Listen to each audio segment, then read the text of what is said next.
All right, guys. So your girl is back here again, guys. This is the real definition of what our people used to say. You know that saying that this life is not balanced. Like, oh my god.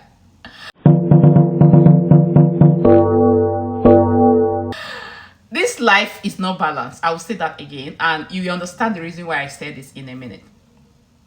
Yes, just in case you have not been following up with the news, I am just coming out from the internet. And as a matter of fact, I just saw this, as you can see on the screen. So there was a letter in this past week that was sent to the office of the Home Secretary. And it was published by The Guardian. Reform Council leader urges Labour to reconsider curbs on care workers' visa, guys. Come down here. The leader of the reform-run County Council has written to the government to express grave concern, guys, grave concern about a planned tightening of visas for health and care workers. Despite the party's wider commitment to significantly reducing net migration, leading Ken Karan, the leader of Kent Council, which is one of the 10 authorities in England run by Nigel Farage party since May, said the challenge, including an imminent end to the specific visa route for care workers, could have a significant impact on local care homes. In a letter to Yvette Cooper, the Home Secretary, and Stephen Kinnock, the Care Minister, they said that about 20% to 25% of the country's social care workforce was from overseas and able to work via licensed sponsorship from employers. This route expires on the 22nd of July. Part of a wider tightening of immigration rules, including on health and care visas, announced by the government in May. The reform councillors later warned about the impact on a number of displaced social care workers who may have lost their jobs or the sponsoring provider has lost their license. When care workers' existing visas expires, they wrote to keep a visa, they would need to earn at least £41,000 a year, the new minimum salary for skilled worker visa, added to the NIC's rise. This is totally unsustainable, and the risk is that many care workers at this level will go home and leave providers on a cliff edge. The letter said. They added, due to the challenges facing the adult social care system in general and care providers in particular, we urge you to reconsider these changes and look forward to your support in addressing this urgent pressing matter.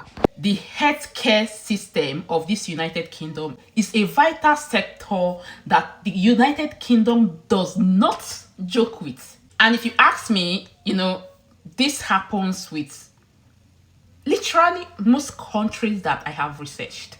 Yeah, because you discover that Australia, there was a time they opened this pathway where they call out people from outside the countries overseas to come help them do, this sort of things, yeah, like taking care of the elderly's care work and all of that. Canada at the time opened that similar door. New Zealand did. Even the US, yes, the United States of America actually did similar thing at a time, and that they still have other pathways regarding going to those countries as a carer. Yeah, I'm not too sure that they have some openings at the moment, but yes, I am very sure that at some point they actually did that. You know why? Because most of these countries, they have high rates of aging people. I mean, people that are getting older. In my country, when people get older, you have your children, your grandchildren, your extended family. You have family members taking care of you in your home, yeah? But in most of the civilized countries, it's not like that. They take them to care homes.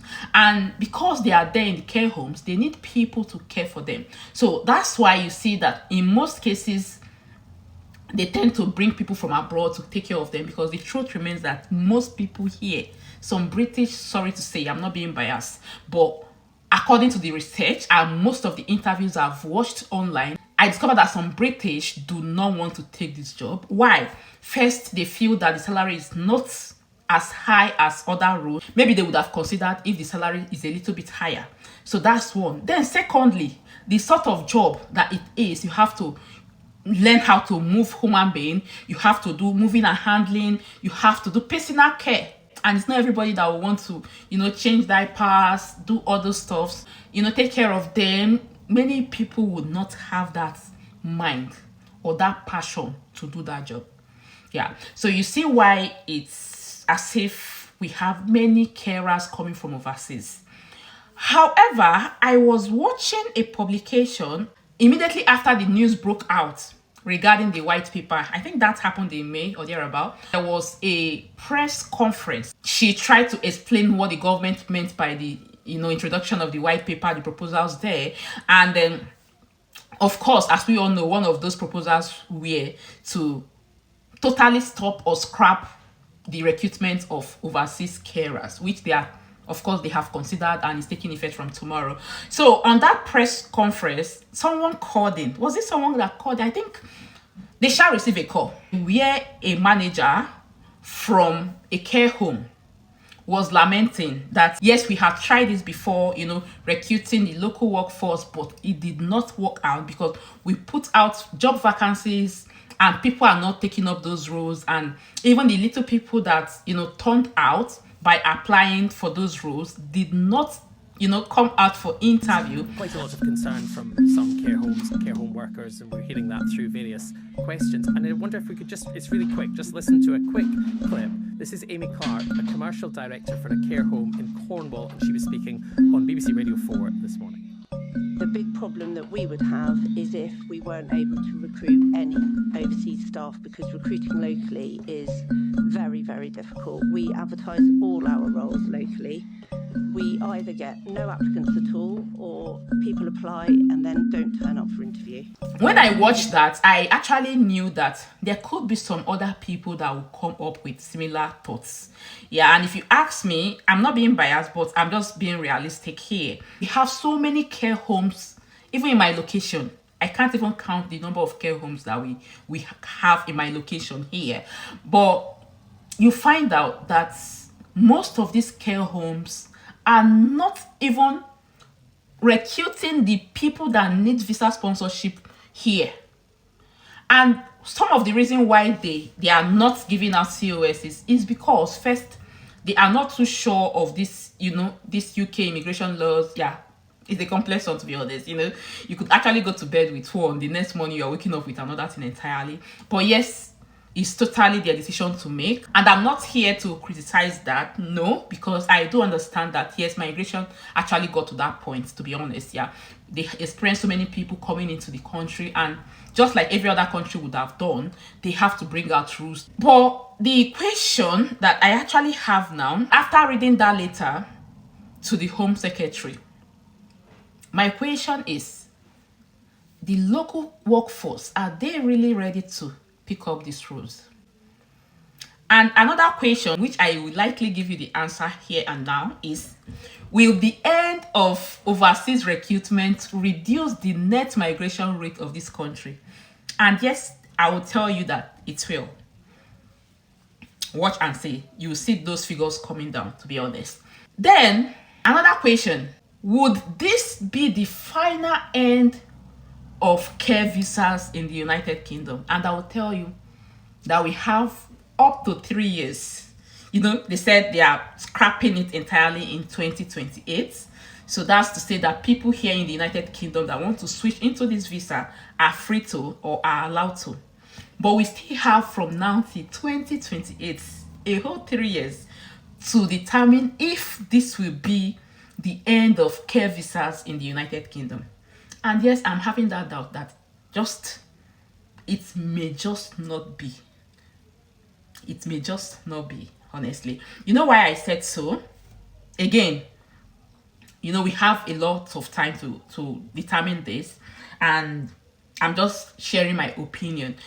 Why I said so is that if you check most of this country that, like I mentioned from the beginning of this video, they did that at some point. And when they discover that, people are not even taking these rules, like they can't just do without it, because healthcare sector is one sector that any country cannot joke with. So let's just watch and see.